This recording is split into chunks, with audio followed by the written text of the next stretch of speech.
Hi, we're going to talk about some of the worries and anxieties and feelings that you might be having during this pandemic and how to help manage some of the bad feelings that you're having.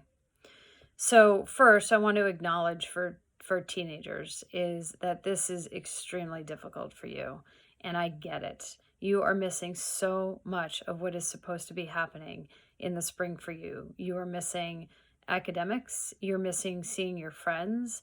You're missing your sports seasons or your activity or competition seasons. Spring is such a huge time of the year where so much happens and it is all come to a screeching halt. And so especially for teens socially, this has been a difficult time for you. And I get that. Um, it's also developmentally, when you look at how people develop, this is the time in your life where you're supposed to be separating more from your families and where you really lean more towards peers for some of your decision making and some of the stuff going on for you. Um, and this situation has caused the complete opposite, where you are, for the most part, stuck at home with your families and cannot go out with your friends or be around your friends or hug your friends or do any of the stuff you're used to doing. So with that, so I just wanted to kind of acknowledge that piece of it for you. But let's talk about anxiety, because that is the biggest feeling that's coming up for a lot of people, besides feeling just devastated, and in some cases kind of depressed about this whole situation. Because I want to offer you some insight into those feelings and how you might be able to better manage them through this and get through this. So first, just some quick education about how your brain works. There's two main parts to your brain: the prefrontal cortex, so the whole front of your part of your brain, and that's where you do all your thinking. That's where you weigh consequences. That's where you make decisions. It's where you control your impulses. So we'll just call that the thinker. The other part of your brain is called the limbic system, and the limbic system is all where your feelings are. So it's kind of this bigger part of the middle part of your brain. And in the limbic system is this little tiny part called the amygdala. And the amygdala, although it's small, causes huge feelings. And that's where panic and anxiety live. It lives in this little tiny part. So it's really important. It's an important part. It will alert you for life or death. So if you are a driver and if you've ever been in a near accident, you're going to know exactly what I'm talking about. Your brain just reacts. You slam on the brakes, your hands and fingers might get this like tingly, numbing sensation all of a sudden. Your breath has probably changed, so you're breathing faster. You might feel physically sick, like you get a stomach ache right after. It's hard to slow. Your heart is racing, and sometimes actually people feel faint when they panic like that. All really good responses. They're all supposed to happen when you're in a life or death situation. So that's really important to know, because you want this to work. So this isn't a part of your brain that you ever want damaged or removed, because you'd be sort of flat. You wouldn't have a lot of reaction to stuff. So when that happens, it's important because it reacts for you. And what it does is it actually shuts off the thinking part of your brain. You don't want to be thinking if you're in a near accident. You just want to react. So the amygdala is a little bit quicker than the thinking part and the decision-making part of your brain. So that's why it does that. So it shuts off the decision-making, says, I got this, and it turns on reaction. So what happens when it's not life or death and you still get those feelings? And that's what anxiety is. All anxiety is worries that get much, much bigger and trigger that alarm in your brain to go off. So I'm going to use the analogy of a smoke alarm. You have smoke alarms in your house. And if you cook like I do, you have probably burned something in your life, or some family member has, where smoke has filled the kitchen and your smoke alarms have gone off. And when you first hear it, so let's say you're in a different room and you hear and you're like, oh, you're first reacting like with a little bit of fear, like, is something wrong? Well, then you see the smoke in the kitchen, you need to open windows, you need to fan by the smoke alarm, and the smoke alarm will go off. You know how to control that smoke alarm. and you know how to distinguish, is it real or is it a false alarm? And you can turn it off. So the tricky part is that your brain has the same reaction. So the amygdala also can be set off as a false alarm.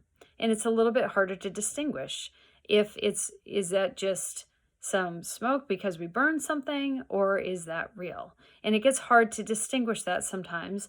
And because it's harder to think when that amygdala goes off, that's what makes it harder to distinguish. So what we want to do is quiet it down, or learn how to quiet it down, so that you can access the thinker part of your brain and distinguish, is this life or death, or is this something I can cope with and manage? So I teach you all that because I think it's important when we get into how do we control some of the anxieties that pop up for us. And there's a lot of them. And how you know it's an anxiety is if you have a lot of what ifs going through your head. What if we don't get to go back to school this spring, which is seeming more and more likely? What if we don't have our spring season? So what if then colleges don't get to see me play? If you're an athlete looking to colleges, or a musician, or the musicals and shows that were supposed to happen at school this spring. What if this doesn't go back to normal? What if I don't get to see my friends before the summer? If you have a lot of what ifs going on, that's what anxiety is. It's just a whole lot of what ifs. It's a whole lot of uncertainty. So how do you find certainty during such an uncertain time? Because I don't have those answers any more than you do. I don't know when life is going to go back to normal, but this is what is certain. We are certain this is going to end. There are no devastating events in any history that have not ended. That's wars, that's other pandemics, that's bombings like 9/11 or like the Boston bombing, that's gas explosions that happened in our area a couple years ago. They have all been devastating. They have all come to an end. So we know this too is going to come to an end. We don't have a date, but that's okay. It'll end.